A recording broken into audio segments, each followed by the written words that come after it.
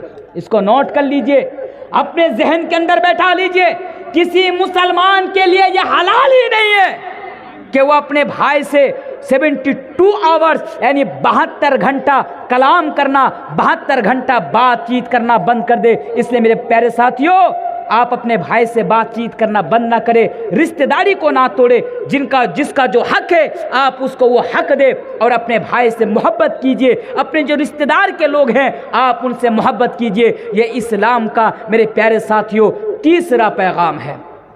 اسلام کا چوتھا پیغام دنیا انسانیت کے نام یہ ہے کہ لوگوں، آپ اس دنیا کے اندر آئے ہیں تو دنیا کے اندر آپ دنیا ہی کو سب کچھ نہ سمجھ لے۔ یہ اسلام کا اہم پیغام اور لاسٹ پیغام جو آج میں آپ کے سامنے رکھ کر جا رہا ہوں میرے پیارے ساتھیوں، کہ اسلام کو یعنی آپ دنیا کو سب کچھ مت سمجھ لیجئے، کیونکہ یہ دنیا فانی ہے، یہ دنیا چند دنوں کی یعنی دنیا عارضی ہے، یہ دنیا فانی ہے۔ اس دنیا کے اندر ہم اور آپ چند دنوں کے مہمان بن کر آئے ہیں، یہ دنیا چھوڑ کر ہمیں اور آپ کو ہمیشہ کے لیے جانا ہے۔ اس لیے اسلام دنیا انسانیت کو یہ پیغام دیتا ہے کہ اے لوگوں، دنیا کی فکر مت کرو بلکہ آخرت کی فکر کرو، کیونکہ وَمَا الْحَيَاةُ الدُّنْيَا إِلَّا مَتَاعُ الْغُرُورِ، کیونکہ دنیا کی زندگی بس چند دنوں کی زندگی ہے، دنیا کی زندگی بس دھوکہ ہے۔ اسلام دنیا انسانیت کو بار بار یہ پیغام دیتا ہے کہ دنیا کو سب کچھ مت سمجھو، دنیا کو سب کچھ مت سمجھو، بلکہ کل قیامت کے دن وہ انسان کامیاب ہو جائے گا جس نے دنیا سے محبت توڑ کر آخرت سے اپنا ناطہ جوڑ لیا۔ جو دنیا سے محبت توڑ کر قرآن اور حدیث سے محبت کرنا شروع کر دیا، وہ انسان دنیا میں بھی کامیاب، وہ انسان آخرت میں بھی کامیاب ہو جائے گا۔ میرے پیارے ساتھیوں،